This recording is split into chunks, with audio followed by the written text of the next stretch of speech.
Hey dancers, welcome back to Broche Banter. I'm Julie, your host. Today I am so delighted to chat with Gabrielle Erickson, who some of you may know as the Swan Queen from IABF 2024. This is such an incredible story. Gabrielle really opens up and she tells the story of her journey back to dance and how she really finds her place in the world at a really pivotal point in her life. We talk about motivators, such as fun things like costumes and competitions, more serious things like the power of community, and Gabrielle's drive to be a role model for her grandchild. In this hugely inspirational episode, we also address challenges like impostor syndrome, leaving your comfort zone, and taking on responsibility of a leading role on stage. Prepare for goosebumps as Gabrielle shares how she mustered the bravery to face her fears and how the magic of ballet helped her find herself again. And with that, dancers, I hope you enjoy this beautiful episode with Gabrielle. Welcome to the show, Gabrielle. I'm so excited to have you today on Broche Banter. Thanks for being here. Thank you for having me. We have so much to talk about, Gabrielle, and between the two of us, we could talk for hours. So we're gonna, we've got a list. We've got topics we want to cover, especially around performing as an adult, dancing as an adult, dancing on stage as an adult, and really what that whole experience is like. So, Gabriel, you obviously now are very immersed in ballet. You've done other types of dance though throughout your life. How long has it been since you've come to ballet? What else have you done before? Have you performed at all before in other styles? Like what's been a little bit of your experience? Yeah, I started at age 3 with tap. And then around 5, I took ballet and jazz, and I did the whole RAD, Royal Academy of Dance, and competitive track. And so yeah, I did perform. I have no memory of me performing though. Like I don't have memories of those stage experiences, but I have to say it definitely is like riding a bicycle because I think it lives inside of you. Mm-hmm. Because I had not been on stage again until last year. I went from age 3 to age 50. So, and, um, yeah, and then I took that till I was about 10 or 11. All the tap, ballet, jazz. Tap was my favorite. I just loved it. And then we moved and moved to an acreage, and it was a little bit harder for me to get to all of those classes.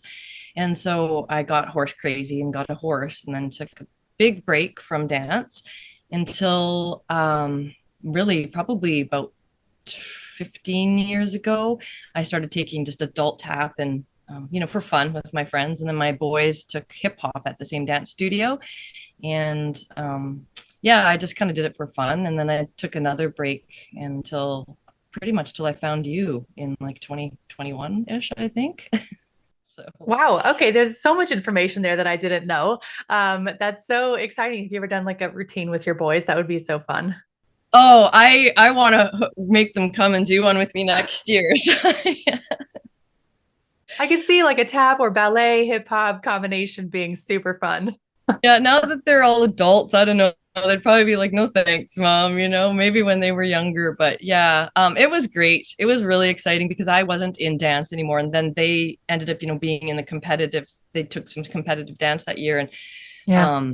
I felt just like I came home. Like I loved every minute of being able to share with my boys this experience of, and the cool thing is the dance, the first performance was I met my old solo teacher, my old tap dancing teacher. She ran the studio, like where my boys went to compete. It was just so I got a picture with her and compared them to the picture I had when I was like 10. And it was neat. Wow. Small world. Right? It is. Such a small world. Okay. So you basically hadn't been on stage since decades, and then you went and performed your ballet solo last year for the first time at the International Adult Ballet Festival. And then this year you came back again and performed way more things. You performed way more things this time around, including a solo and also in your point shoes in the Don Quixote dream scene, and also as the Swan Queen in the entrance of the Swan. So you had a big, you dove right back in this year. I did. Yeah. And it like last year, it felt like, I mean, I don't remember performing, right? So I was so Yeah. scared. And I mean, ballet was not natural to me. I remember even as a child, it was always it was not the thing that I was good at, but you had to take it. So if you were going to take tap, you had to take all the other, jazz and all that. So I kind of was a reluctant a reluctant student back then, but I was so nervous, but coming back this year, yeah, I loved every second of being on stage, and I could not have anticipated that. And now I feel it's sort of an addiction. Like I could probably do that for a living. Okay, wait. So you weren't so nervous this year, but last year you were very nervous. I remember you being very nervous last year. Even like in the Oh, days and the weeks like leading up to it, you were nervous, like going like in advance before you even flew there, like you were already getting nervous.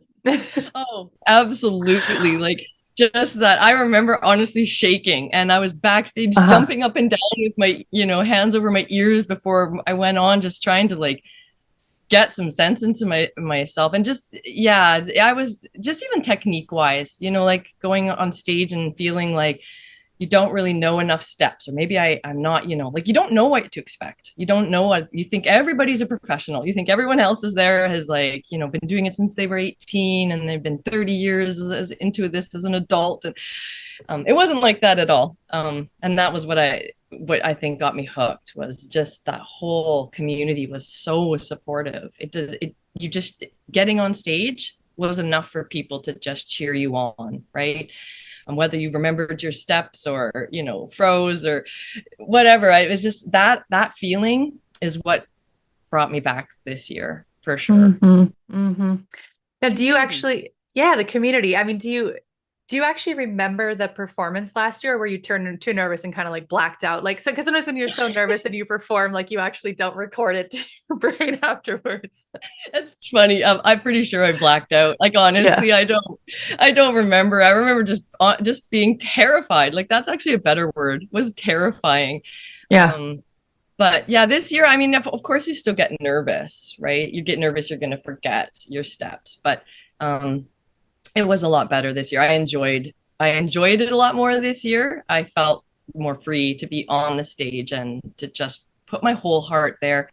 Whether it was a good performance or not, it didn't matter to me this year. Last year it did. I was so worried that, I just mostly did a port de bras piece. I was scared to do too much. And this year I thought, well, I don't know, why not?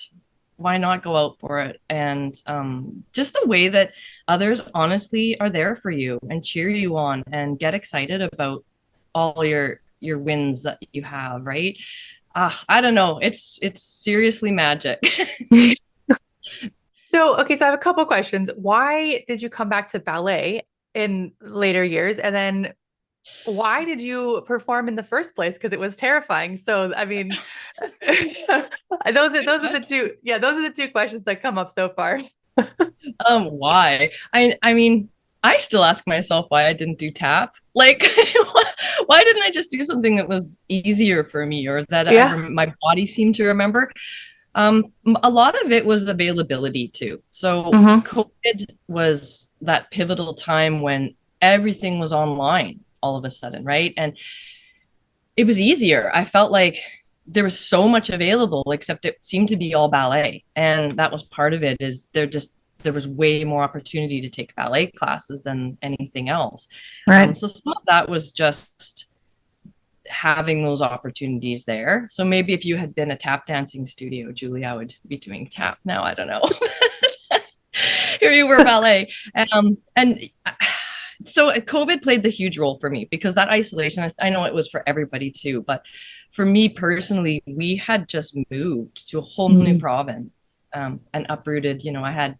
I didn't have any friends here. We had just moved, and I felt so isolated beyond normal, because we'd be walking in this new neighborhood and not know anybody. You couldn't even say hi to your neighbor because we didn't know our Right. neighbor. Um, and just that isolation part, that wanting to be connected to something. And so basically it was like digging like dance classes online, and ballet kind of was it. And I mean, I knew I still like to dance in any form, right? But yeah, I don't know. I think it was chance. It was just the universe was like, this is what you're doing. Yeah. That was such a that was such a tough time. It was an interesting time in it, and it really led to a lot of change for a lot of people, including making ballet your thing instead of If I was a tap teacher, though, I don't know, it wouldn't be very good quality tap classes. Tap was always the hardest thing for me. It's so hard to get all these limbs to go at the same rhythm. It was too much. Yeah. Yeah. So then what drew you to perform? Because it's like obviously not close for you to get all the way over here from where you are, on the other No. side of the Yeah. continent. Correct. I think like the first year that you did the IOBF, I did not go. And I remember kind Yeah. of wanting to, but it was again that whole fear that somehow these were all professional people and I didn't belong, right? Yeah. Um, and I remember you being in that, online, and then kind of seeing everyone's posts and seeing what went on. And I just felt like I missed out on something that I should have just been brave enough to do, right? Mm. But I mean, even for me, that bravery is not a natural thing, at all. Like I even as I got more into adulthood, and I felt like I got less brave, Mm-hmm. and seeing other people, and then kind of seeing the dances they did do, and I'm like, oh, I think I could do this. And so it definitely takes a lot of courage to, like, I remember hitting that button, to come to the next year's IABF. And there were so many times I'm like, no, I'm withdrawing. I can't come. I can't do it. But there's something inside of me that just knew I had to, like, Mm-hmm. I had to start doing scary things, because as you get older, I feel like the world tries to erase you. Like the older you get, especially when you hit menopause, like all of a Mm-hmm. sudden it's kind of like, oh, do you have any value anymore in society? Are you valuable? And Mm-hmm. you kind of start to believe you're not. Like maybe I was supposed to just, take up knitting now and watch daytime television. I don't know. And that was kind of the feeling that I was either going that route where I was just going to get swallowed up by the isolation, by, the world telling me that I couldn't do any of these things, or I should be doing something different, right? Like joining a crochet club or something. Not that there's anything wrong with that, because I've done that too, but just, so just to push myself to just, I didn't, like, it's true, I did not want to do it. There's a half of me that was like, don't do it, this is way too scary, what are you doing? And then there's that other half that was like, but but what if, like, what if? And you too, you are so encouraging, and you can do this. Everybody can do this. Like ballet is for everyone. Dance, the stage is for everyone. And you're like, okay, yeah, yeah, yeah. And you tell yourself that. You don't believe it until you go. And Mm-hmm. then believe it. And now I'm like the person who's telling everybody else, next year you can do this. Next year you can be on stage. Yeah, it's so interesting how you were saying about kind of middle age and this sort of period of time where you almost are faced with a fork in the road. You're like, am I going to slip into what appears to be natural, which is just to kind of shrink your world and do what's comfortable and, stay with what's easy and stay on your couch and stay with your circle of friends and stay small? Or am I looking at this fork in the road and I say, no, I'm going to do something new. I'm going to reinvent myself. I'm going to take a leap of faith into something new and bigger. And then to believe like, and I deserve to be there and I belong there and I will be supported there, and to like believe all of that. It's a pretty scary fork in the road to look at. And I think, I mean, it seems like it's a very normal fork in the road when I don't exactly know what age it starts to happen or if it's a life event that starts to happen, but I speak about it with a lot of people. It seems like it's a very normal event that takes place where life just gets comfortable and then it starts feeling small and then it starts feeling scary to leave that. And then you feel like you're in this small box that has just been made for you over a period of time accidentally by, if you're not, just as it goes, just as life goes. Right. Very true. Yeah. Yeah. So interesting. It's so okay. So then you decided, no, we're gonna do something scary, and half of you is going kicking and screaming to the airplane. Pretty much. You're like begrudgingly packing your suitcase, getting ready to go to the Correct. festival. Yeah. Um, you're dragged on the stage, kicking and screaming. But okay, so what then I saw was that the second you came on stage, there was like a new person there. Like when you stepped on stage, it was just like, wait a sec, who is this? Who is this woman? Like you just came alive. Your eyes lit up, your face lit up. I imagine your cheeks hurt from smiling so much. Like you were just like, I mean, I know you probably, it's so intense personally, you probably black out, but to all of us on the outside, it was just like, that is a person who just woke up. Like that is a person who just came alive. Like that is the experience that we all had watching you, and you got judge's choice, and it was clear to everybody that you had this like awakening moment throughout that process. Yes, it absolutely was. It was like one of those defining, when they talk about defining moments in your Mm-hmm. life. Um, I try not to cry when I say this, but Yeah. it was seriously a defining moment. I felt like I got on that stage, and I don't remember the dance, but I do remember afterwards. I remember that feeling. I remember thinking, like, I got out there and I told a story. And that's always scary too, because do people can even understand what you're saying? What if it just looks silly? But I told my story, and my story that year was basically dark to light, the Mm-hmm. dark side of me, the part that struggled through COVID, struggled even with mental health and depression. And I know a lot of people did, but just that feeling of my world getting smaller. And Mm-hmm. I felt like I was, floating around in this void. And then I found ballet, and it anchored me. Mm-hmm. And when I got on stage, I felt like that anchor kind of it really hit the bottom. And I told that story, and it was, it was amazing. It was like the best therapy I could have ever had, was to go out there and feel all that dark. And then I remember there was that one point where I just turned around and I was like, "Hey, here's me, world. This is it." Yep. And whether it's true or not. And that's when it kind of became, I think, the addiction for me was, Mm-hmm.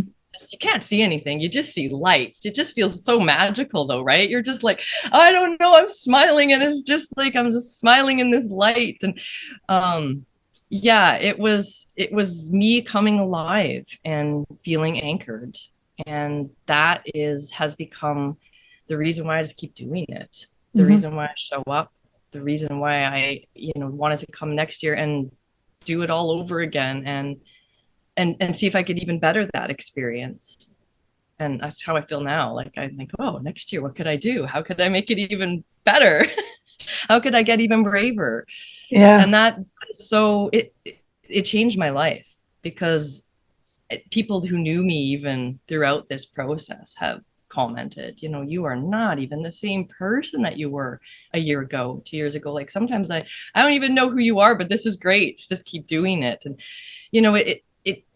those experiences that you have on stage, you take them with you, and you take them with you into life. And that right there is the magic. Mm-hmm. It's inside of you, and like, you don't just leave it there. You don't leave it even in dance class. You don't leave it at the bar. You take all those moments, and they just walk with you. And suddenly there's this courage, and there's this bravery, and there's this, for me, taking up space in the world again. And that was huge. Like, Mm-hmm. feeling like, yeah, I can go into a store and not feel like, people are bumping into you, and you're like always like, sorry, I'm sorry, I'm sorry. Oh yeah, I'm sorry. Now I'm just kind of like, okay, well, I can be in this line too. I can take up space. And so even those small things have changed for me, Mm-hmm. which is, why I don't know if I could ever stop. I hope that I can be on stage till I'm 103. It's very much an addicting feeling, and it's kind of dreamlike in the sense, like you said, where you see the lights and you kind of get to go into another space in your head because you do have the adrenaline. You are very focused in the moment, but yeah, you can't really see. So it kind of enables you almost like in a roller coaster ride where everything looks Right. different than what you're used to. It kind of has like a weird dreamlike state to it that allows you to, in a sense, see yourself as somebody different. Like you almost sometimes can get a bit of an out of body type of experience because you're in such a Yeah. weird, in like this weird dreamlike state, and you almost forget about the audience, and the excitement ends up kind of just snowballing on itself. Like the adrenaline becomes more adrenaline, and like it's kind Yeah. of a weird feeling. Did you experience any of that? That's kind of how it often is for me. Yeah, you described it perfectly. It is almost like you're like in this different world, in this dream world. And even afterwards, like, I'm like, no, it happened. Like, Mm-hmm. you kind of feel like, did it happen? And you honestly can't remember. You can't remember if you remembered your steps or what you did, but you do remember that Yeah. feeling of just putting yourself out there and just feeling like you're in this world of magic. Mm-hmm. It does feel surreal, but it's Mm-hmm. very addictive. Yeah. Now for your first solo, like you said, you did mostly port de bras and some waltzes and more simpler steps. But for your solo this year, you took a lot of risks. You did a pirouette on stage. You pushed yourself to do some more challenging footwork and some more complicated steps. You did some things from the diagonal. You did some movements that traveled and all of that. Did that motivation kind of come from last year? Like you really upped the ante. Now, obviously you can do a simple port de bras, but this year you're like, no, let's push it a little bit and see what we can do. I'm curious how that process went. Did the kicking and screaming part of you come with along the way, or was it a little bit more easeful, or how did it go? It did. I'm very lucky to have found a lady here who has let me use this dance studio and help me choreograph. So Bernice kind of took me under her wing, and she's has been a dance instructor for like 30 years, but she would let me come and use the studio, and then I'd be like, do you mind? Can I just ask you, a question about, because for me, center work, I work in my small room here. And so center work is really hard. I don't really have a place to practice it. So I'm like, I kind of want to do a little bit more than last year, but not too much. And she's like, I'll show you some steps. And I mean, even my pas de vache, the pirouette, like yep. You know how long it took me? I looked back, and I think I started in January going every week to the studio, trying new steps. And even by May, I'm like, I think I have to take these steps out. I can't understand why they're so hard. But I was so determined to get them, right? But there was still moments where I was like, I'm taking it out. Even the pirouette, like I think June, I'm like, I can't do it.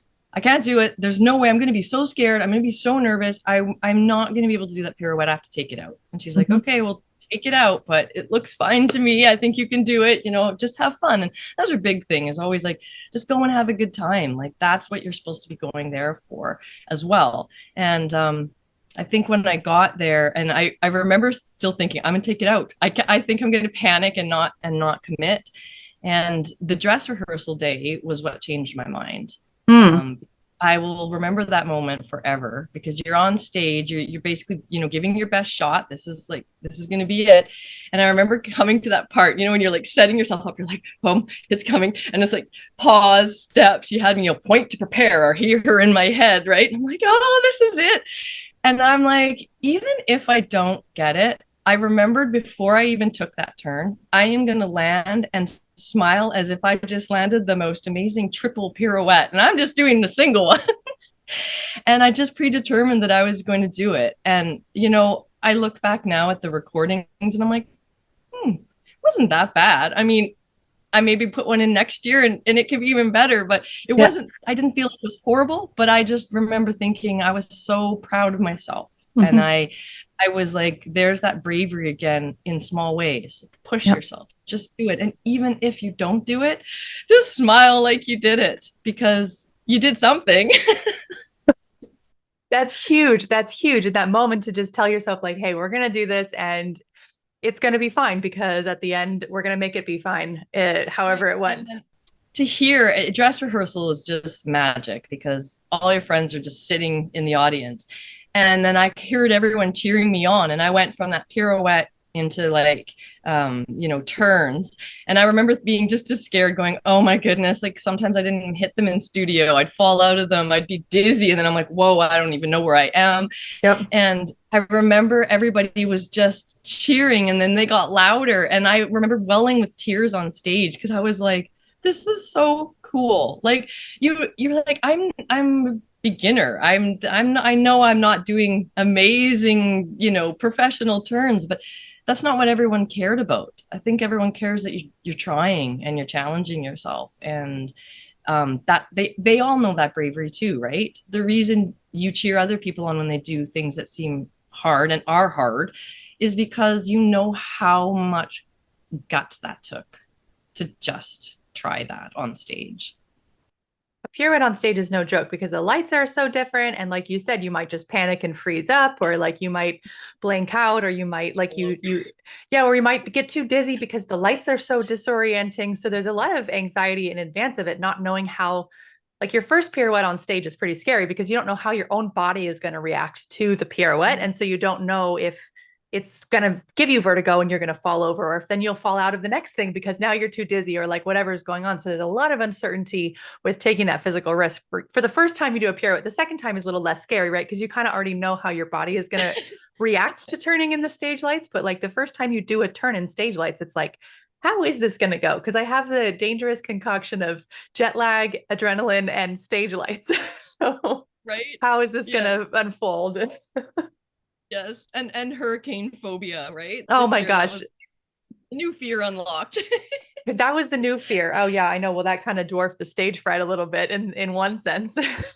Maybe I got all of my fear out beforehand. So by the time I got to there, I was just like, oh, we survived. I'm alive. Right. When that's where the bar is set, the stage doesn't seem quite as bad. Yeah.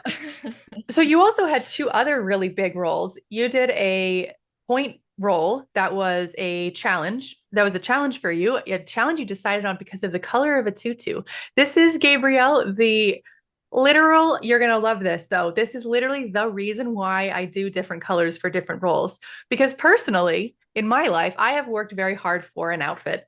I have done, when I was a baton twirler, I worked so hard to get the sparkly red dress. I don't even it was just the next level of team gets to wear this great sparkly red dress. And so I put in hours and hours and hours of work just to get the dress. I feel I could have bought one, but I didn't know. I thought I had, like it was so much motivation for me to work towards it. And so for me, I think the costume can be a really big motivator for people. And literally why I put different colors as different things is like, I want that tutu. I'm scared to do that part, but I want the tutu, and that's bigger than my fear of learning that part. And so I know for some people, myself included, that is a motivator to take on something that is a little bit too hard for you and will push you to that next level. So in a sense, it kind of worked here because you did get to the pink and you did do it, and you did those hops on point and you did the bourrées and you did all the port de bras and you did all of that really challenging stuff. But I'm sure that was a really tough, like that was a big leap. You decided on it and you went for it. Like that was a big commitment.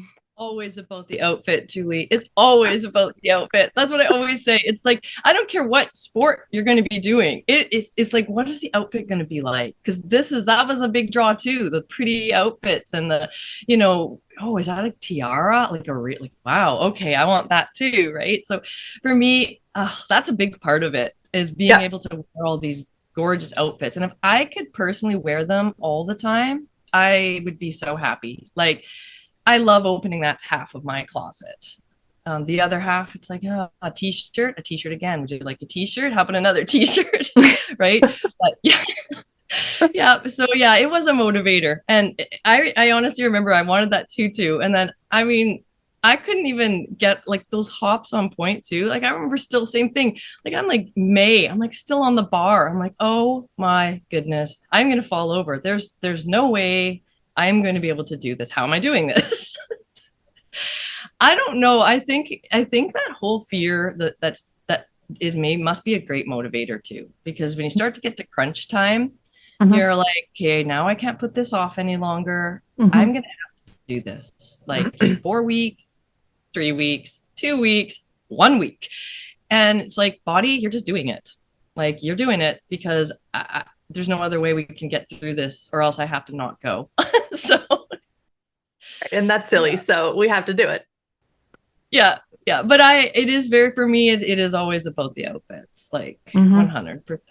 And you put in the work behind the outfit because you did achieve the hops on point and you did achieve all of those kuru in parallel and in turnout and all of it. Like every single step in that was a flex for you to get off the bar and to do it. Like you really worked for it. We all need our motivation. So I agree with you. I feel it's like, it is about, and the color, like whatever color it is, the vibe you're feeling. I was the same when I did horse showing. I wanted pink ribbon. Now a pink ribbon is 6th, but I wanted the pink ribbon. And, sometimes you'd get first or second. I'm like, oh, I don't want the red. I want the pink. When I got that pink ribbon, it's like the only ribbon I kept. So I wanted the pink ribbon. So. Hysterical. You're like, what score do I have to get 6th? Calculate the mistakes, the penalties I need to get. I'm so with you on that. So with you. Yeah. But perhaps pink was good. Pink was where it was at. Perhaps the most exciting role though was the Swan Queen role that you did. We did the full entrance of the swans, which is quite the feat to do over Zoom for everybody, for the whole cast, to learn all that synchronization, to learn all those formations, and then to attempt to put it together in person with really only one rehearsal, because the first rehearsal people were still stuck from the hurricane. So the second day was really the only full rehearsal we had, which is insane for putting that piece together. And then you and Lydia, our hunter, had a pantomime role together. So you're learning a sign language role together over Zoom, like practicing your timing and everything on the internet. Yeah. Okay, so basically dancers get to pick the part. They get to pick the part that you want. So what drew you when you saw that I announced the piece and Swan Queen was there on the list? Tell me what happened in your head when you saw those pieces and you were like thinking about what you wanted to do. I wish I knew. Again, I was like, oh my gosh, I'm gonna do this. This is like, because as you get older, time does become very sacred, right? You start to realize, man, how much longer do you have? I mean, it doesn't even matter if you're older. I mean, it's life, but as you get older and you're still on this earth, you start to go, how much longer is my body going to hold out? Or how, are we going to be able to afford to go every single year? Or, what if I don't get this chance again? And I think what went through my head was this, like, if I'm going to go this year, I'm going to go for all or nothing. Like, that's kind of how I felt. I'm just going to do it. And I think you remember just after the first rehearsal, I'm like, okay, I have something, like, I don't know what it is. And you're like, I think it's imposter syndrome. And that's whatever, like imposter syndrome. But when I looked it up, I was like, oh, it's what it is. Not feeling like I was, well, maybe even worthy of the role or ready, or, maybe you should have given it to someone more experienced, or, I went through that high where I'm like, I'm going to do this, to, I can't do this either. What was I thinking? And, that creeps in. What was I thinking at this age? Right. And then there it is. And I'm like, I try and fight that all the time. What age? Like, it's just ageism, right? So I really try to fight that. But that all was part of that role for me. It was pushing me out of my comfort zone once again. And I knew that if I did something that put me, like the first year I was at, I'm like, put me in the back in a purple tutu, I'm falling into the back curtain. You could hardly see me, but I was like, oh, okay, that's where I want to be. But this year, it was that feeling of like, this is it. This is my all or nothing. Like, these roles, they don't come around all of the time. And to be able to do it middle age, be able to do it at my age is just, it is like a dream. And I also want to show my kids, and now I have a granddaughter, like, as she gets older, I want them to see that kind of bravery. I want them to, be able to have that to look back on and like, oh, look, there's Nan. Like, she was, wow, out there doing something brave, and like, maybe I can do that, because that's how it works, right? People see you do it and then they think, man, maybe next year I could do that. Especially when people would ask, how long have you been dancing? I'm like, well, really, honestly, with Julie for like 4 years, 3.5, 4 years, like, and I started very beginner again, so not really that long. But I mean, I know it was a mime role, but that was hard too. That was actually harder than I thought it was going to be. You thought, but there's a lot of dancing, but that's all your emotions. That's all you've got to play that part. You've got to play the role. And that's a huge responsibility. You've got all these swans behind you, right? Who just danced so beautifully and so in sync and so impeccable. And you're like, okay, do not ruin this. Right? Because it's a solo. Yeah, it's like a solo role, but it's not a solo in the sense that if you mess it up, you can improvise, really, in the same sense of like if you're alone out there on the stage, because if you're alone on the stage and nobody knows the choreography and it's your own made up dance, you can kind of make it up. But it was not a solo role because you were miming with the hunter. You were miming to the music with the hunter. And then there was choreography where you had to walk through the swans, both on the way in and the way out. And they were going to flap with you when you arrived. So there was like you said, a lot of responsibility. You were kind of at that moment became the leader of the swans. You walked out even after they had already danced and like became a leader in that moment. So when you're talking about shrinking into oblivion, that is the opposite of that. Right. Yeah, it really is. Right. And again, those lessons I'm going to take those moments with me. Right. There was the moment, see, again, you don't remember everything, but I remember coming turning the corner, and there's all these lines of swans, right? And I'm about to walk down the middle, like all eyes are now on you. And there was a brief moment where I had a pause. And I remember, like, I'm like, don't start crying. I felt the most alive I have ever felt in my life. 100% truth. I felt powerful. I felt pretty. I felt amazing. I just felt like I've arrived. Like, and it was honestly the most alive I have ever remembered feeling in my life. And that is going to stay with me forever. And that is the, that for me is like why I'm going to just keep doing it. Because that feeling when days are going to get hard, life is hard sometimes, and not everything is happy, and horrible things happen. But those are the moments when you're back down there in the bottom, in those depths, that I'm pretty sure your mind's going to remind you of, right? Mm-hmm. Or you look back at pictures or whatever and just go, oh, I remember that feeling. I want that feeling again. And so you're going to get up and work hard to get that feeling back, and sometimes that's just showing up to class, wearing the pretty outfit. Always wear the pretty outfit. Life advice from Gabrielle. You heard it here. Always pick the outfit, even when you don't feel like it. But there is something about that too, right? Mm-hmm. Like having that whole outfit, you embody it in your soul, in your mind, in just, you feel, I just felt like I arrived. And, mm-hmm. That's the great thing is we never arrive. We just keep having those moments of I've arrived. But it's like, I want to know what else there is that I'm going to feel that, what's out there for me that's going to say, hey, look there's another I've arrived moment. These just keep happening and they're so magical. Mm-hmm. Yeah. That feeling, kind of going back to that feeling with the imposter syndrome and with the kind of responsibility of this role, it's kind of interesting to think about the trigger there.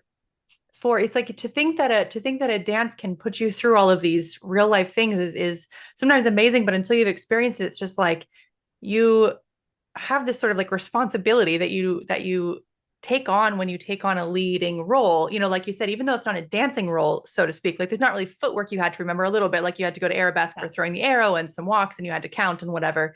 You're still like the story, like the pinnacle of this piece is like coming to the queen walking out and then telling the queen story, right? Like obviously all the dancing is a huge part of it, but like that responsibility when you're a solo in front of everybody. And then again, that taking up space thing, like maybe I shouldn't have taken this role. Should I have let someone else have it? Should I have given it to somebody else? Like that stuff is like, even just like, do I deserve to be here in line at the grocery store? Do I deserve to take up this space? Should I apologize for it? Like it's like all of that same sort of mindset that helps you just step into that and be like, no, I'm here, man. I'm here. I'm taking up this room on the stage and it's my time.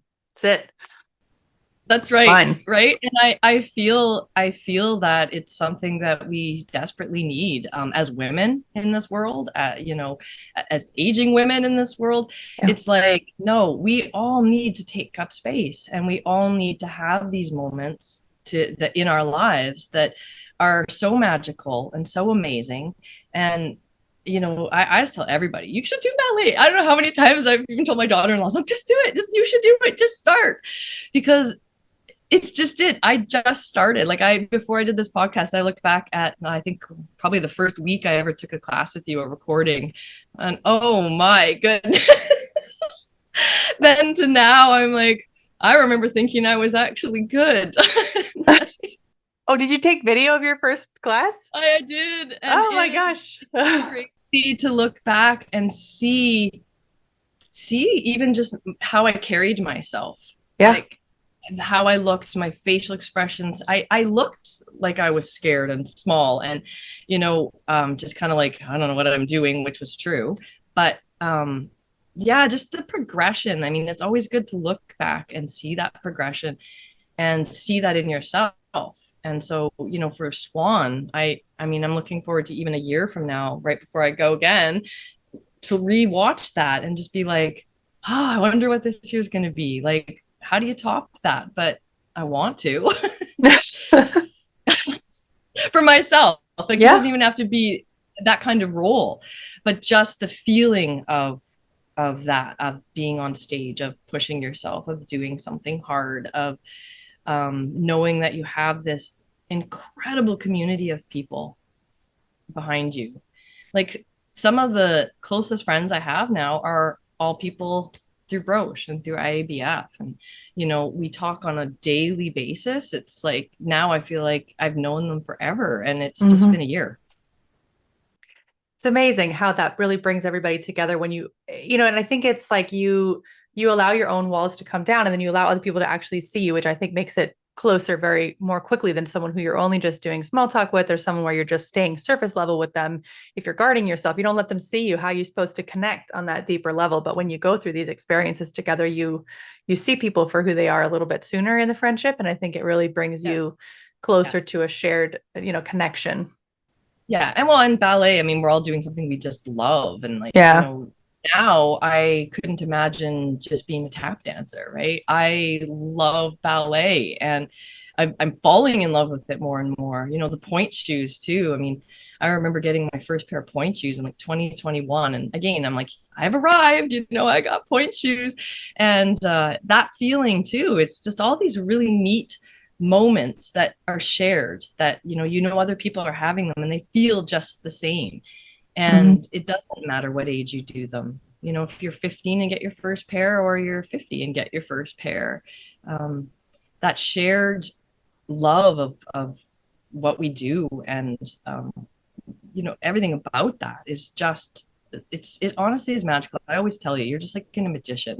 Like what you pulled together, what you offer people. And I know I'm not the only one who thinks that, like what you do changes people's lives, inside and outside of the studio, or from the bar and into the world. And it's like the place I come to. Like it's the place I come to recharge, to get my bravery back, to you're holding on to something, you're like, I'm back, I feel like I'm home. And then you can walk out back into the world again with all that magic, following you everywhere. It's like little pixie dust. It's just a reminder of who you are. You forget who you are throughout the period of life. And then you just, you get caught up with life. You get caught up with life and with the responsibilities and the obligations and the things that, the people who you care for and who rely on you, and you just forget who you are. And I think it just takes somebody to look at you and say, you're somebody. You're somebody worth being here. You're worth being here. You're worth taking up space and people want to see you. I think that alone is hugely powerful. Yeah. And that you don't, like, for going back to the role of the Swan Queen, you don't have to be a professional or an advanced dancer or have 1,000, 5,000 hours under you. You just have to show up, and you have to want to do it, and then be brave enough to put yourself out there. And I think that is the best part is think not just going, oh, I'm getting older, I'm too old to go on stage, I'm too old to wear that silly tutu, I'm too old to be a swan, but I'm too old to even compete. I'm just like, oh, look at the Olympics. Like, adults compete all of the time. Like, we can take those roles, and you don't have to wait. You can just do it now. You can do it next year. Even if you just started this year, you can do it. And you don't have to, right? Well, and you don't have to, not only do you not have to wait, but you don't have to write it off either. Like there's a time that we sometimes feel like in the future it's coming, and also it's lost because I didn't do it in the past, but actually it exists only right now. It's only in this moment that you can do these things. And, with like competition is so interesting. Like I put the competition portion into the festival. As I said, adults need motivation to work, to push themselves to do these difficult things. The motivation for some is a pink tutu. The motivation for some is a medal. The motivation for some is maybe the applause, or maybe a pretty picture, or maybe the self-accomplishment, whatever. Everyone has their own variety of flavor of motivation for them, right? So, and the competition is there as one of those arms for the people who like that type of motivation, to have that motivation there, to have a reason, to get the feedback, to get everything. But there's so many of these things. And, I don't know, maybe men have the same things. I don't know. I don't spend as much time talking to a middle-aged men as I do to middle-aged women. Not that we don't have men in our group, but there's a lot more women who you speak with. And, I think there's so much of like letting the kids have the turn, or like letting somebody else have the turn that we feel and internalize. And it's like, that's not for me. That's for someone who's younger, or that's not for me. I want to let someone else have a chance, or that's not for me. I want to let them, like, I want to let them take this spot at the front. I wouldn't want to take that from somebody. There's this idea that like you shouldn't have it because someone else might want it. And that's, I think, what the competition really makes us face is like our own inability or a fear of like taking something that someone else wants. And that's such an interesting dichotomy there, because it's, you're both allowed to want it. And Yes. so, you know what I'm saying? Like, I still I struggle a lot with the idea myself because it is such an interesting idea, but I'm curious if that sparks anything for you on that concept. Like competing. Yeah, like competing, like that feeling like that you're allowed to win something that someone else wanted, or that you're allowed to like go for something or try for something that someone else may have wanted, or that may be popular, or maybe like Right. desired. Yeah, that is actually very, very true. Is that, and I've caught myself doing that too, right? Like you sometimes go, even, oh, I was Swan Queen, so next year I'm just gonna take a step back and let somebody else do that. Then I think, okay, but what if nobody else says they want to do it, and I don't do it because somebody else didn't, want to do it? So I'm like, okay, I my therapist, I love therapy. By the way, I think it complements ballet great because there's so many life lessons in there, Yeah. right? But she's like, no, you put yourself out there. You constantly put yourself out there, and that's why that's what I'm doing. I'm doing it. So don't shrink. Don't go backwards. But for the competing part, there is a part of you who does. You're competing against your friends too. That Yeah. and you're just like, but it's interesting because I don't. For me personally, I don't. Of course I'm very competitive. I love to place. I would love to win. I would love to, I love that feeling. But it's also for myself. It's Mm-hmm. that whole putting yourself out into the world for somebody to critique. Like, because judges will give you their scorecards. And for Yep. me, who, has basically just you, and occasionally, my choreographer who helped me this year, give a little bit of feedback. I don't have the feedback. And Right. I want that feedback, good or bad, and they're always so gracious, giving you the good and, graciously giving you that you could correct this and you could do this. And so I think personally, I think competition is a great thing because you set it up so that you don't have to. So if you're going and you don't want to, you can still perform. You don't have to. But for those of us who want to, I love that there's an opportunity for us to also get what we want Mm-hmm. from the experience, right? And yeah, I love it. I love it. Like it makes me want to try harder and do better and go, okay, what did I not do or do that, what were they looking for? What could I Yeah. add? Like technique, look back at who did win. And in order for somebody to win, you had to compete against them because if it had been you that won, like those people had to join the competition in order for you to have that experience. Right. And so I think about that. Somebody has to lose, somebody has to win, but we all have to join in order for that to be possible for someone, right? Right. So yeah, competition is, yeah, it is, it can be inclusive and exclusive, I guess, but it's only if you want it to be.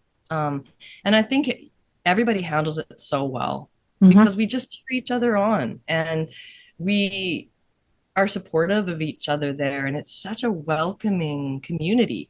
And if you're going to try competing, it's the place to compete. It's the place to take stage. Right. Because the feedback for me is just gold. I love it. I love having that marker of all of the work you put in the whole year to get there.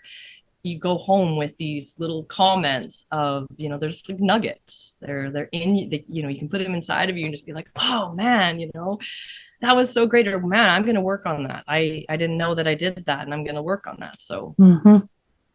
Yeah, it's another way to be seen and another way to be recognized and another way to sort of put yourself out there in at the same time as the performance, right? The performance is, I mean, it's high stakes in that it's personally, no one wants to be embarrassed or look silly or whatever. Like it's high stakes in its own way, but adding a layer of competition puts puts yourself out there to possibly lose, right? Like it puts you into a place of judgment. And that is another way to continue being okay with receiving feedback, to continue being okay with judgment, to be, these are all part of life. Like people are going to, we judge, everyone judges everybody. It's always, obviously, obviously everyone tries not to, but like, well, I mean, not everyone tries not to, but,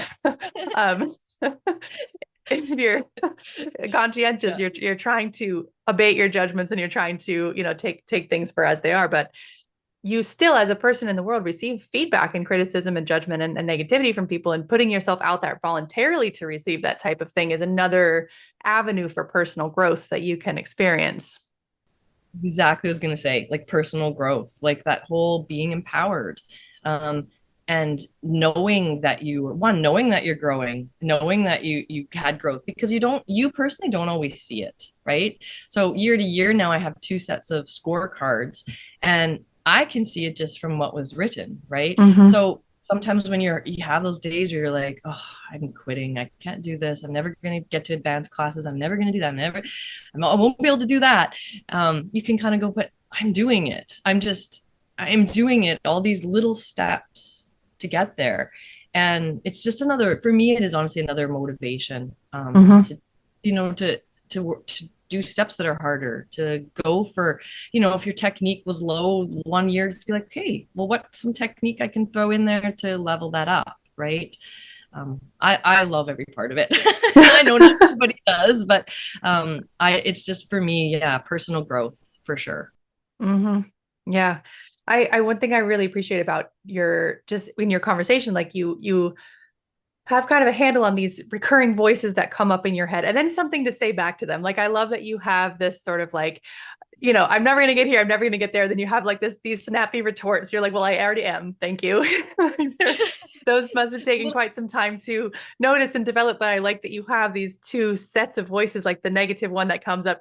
And it sounds like, like all of us, it can go down a spiral, but you have like a way to throw a wrench in the tire and you're like, hang on a sec, time out. Yeah. I know what you're up to.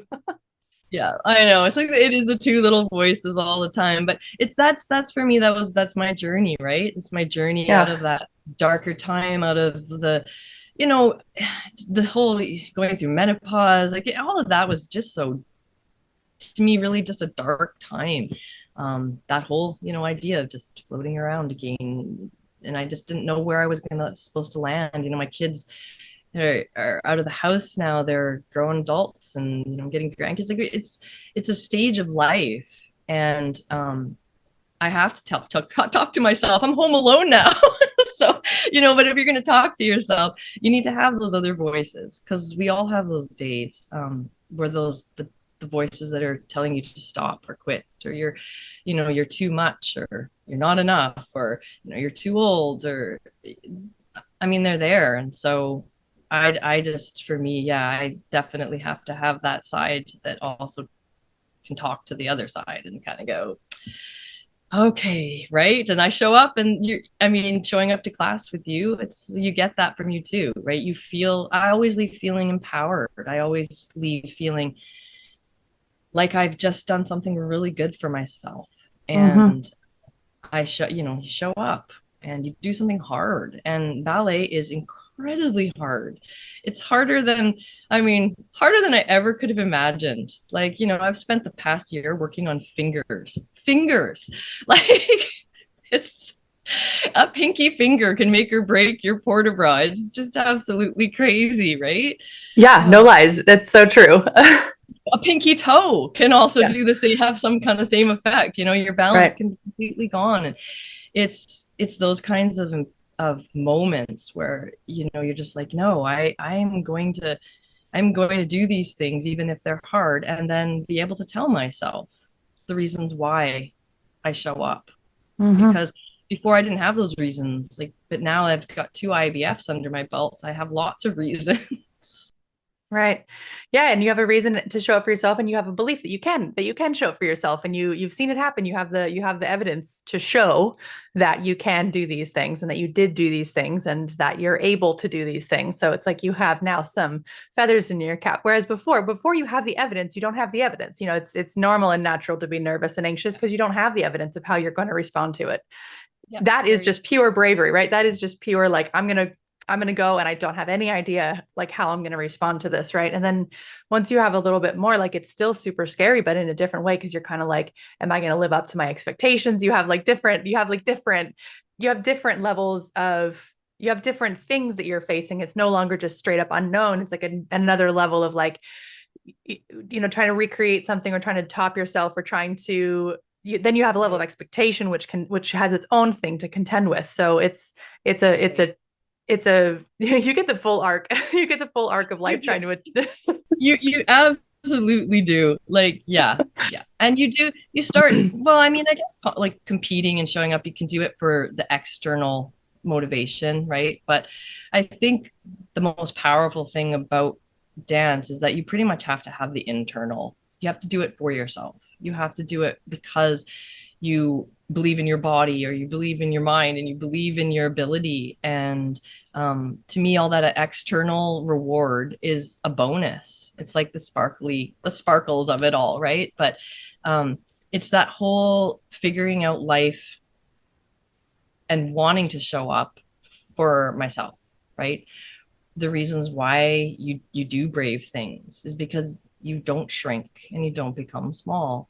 And um, yeah, I really don't want to do that. I want to just keep getting bigger and bigger and not letting people say you can't do that. That's crazy. What do you mean?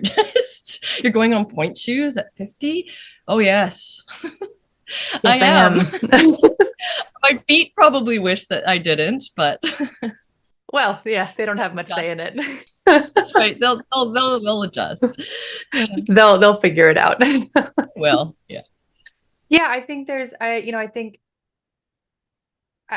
just there's so much here that I see when I watch people progress in ballet is not about the ballet. I mean, obviously people do progress and they get more turned on and they have better posture and they work on their feet and level up and go to higher level classes. But like the biggest thing you see is just like this idea that you are worth the effort and that your dreams are worth the effort and that your own personal goals are worth the effort and that the motivation can change over time and the vehicle can change over time, but like that your own desire and artistic endeavors are worth pursuing.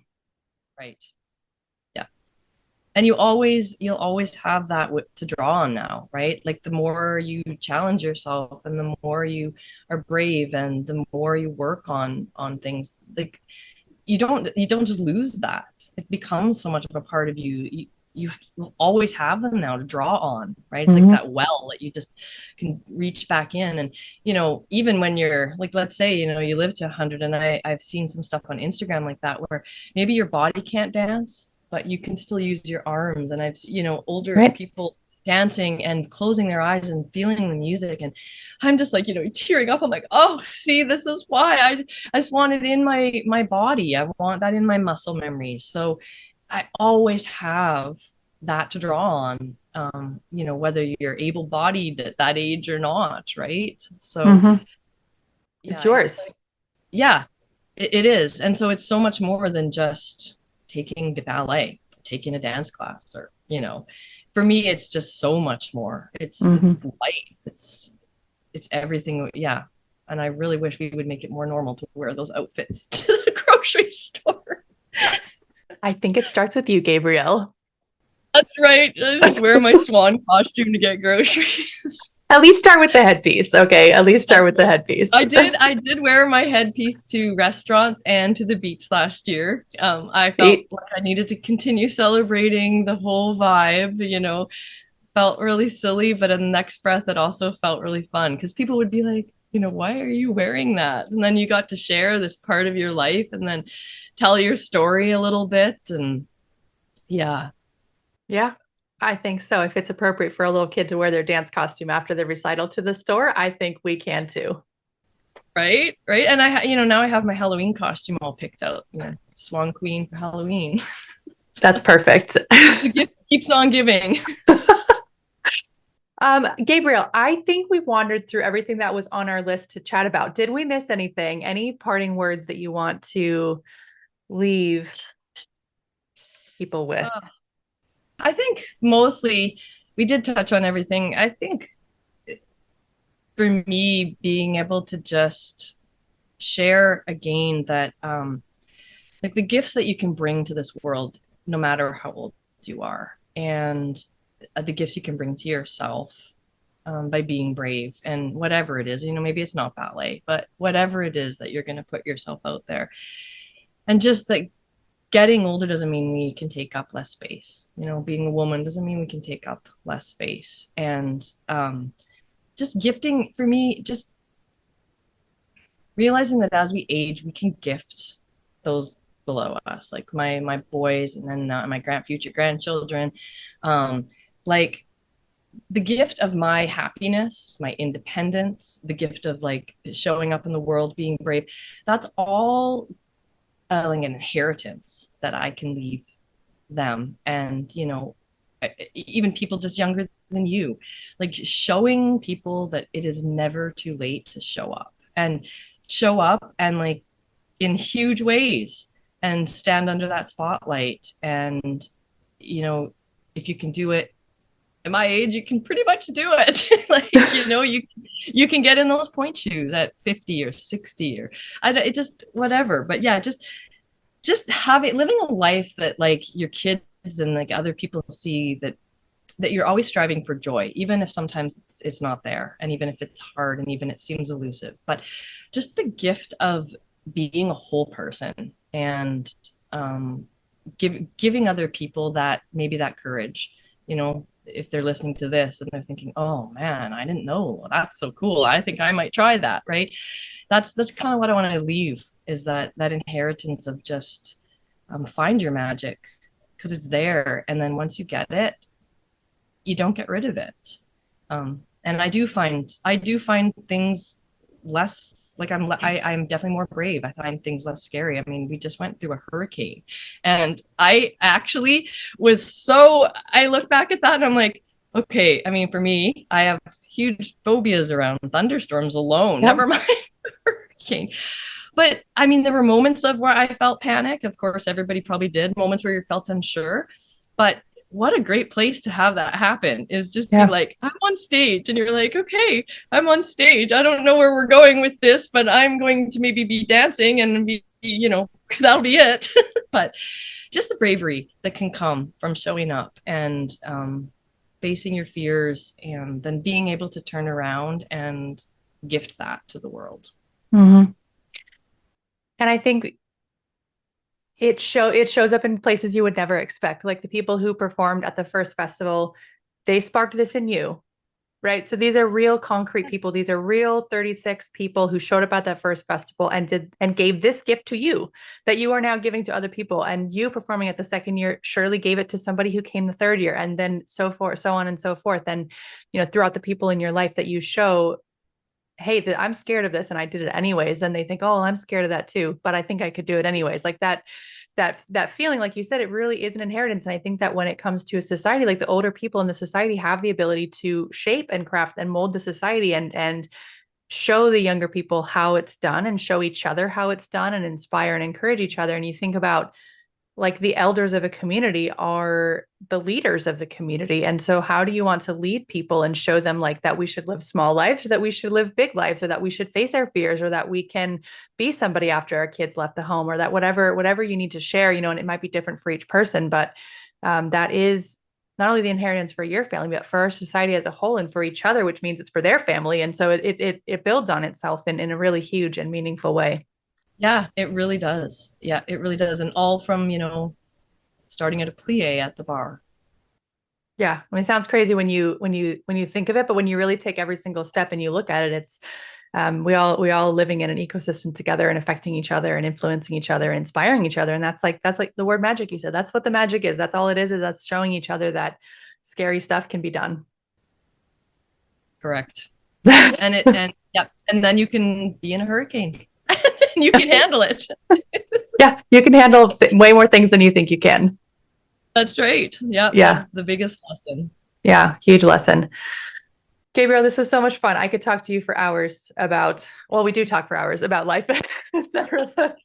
I'm really, really grateful for your time in being on this podcast. I know it's not easy to bare your soul on to the community and to show up in this capacity. But like you said, yet another step of personal growth. And I'm really grateful that you have trusted me with the conversation and that you're a part of the podcast and the studio and the showcase and my life. So thank you for being here in all the ways.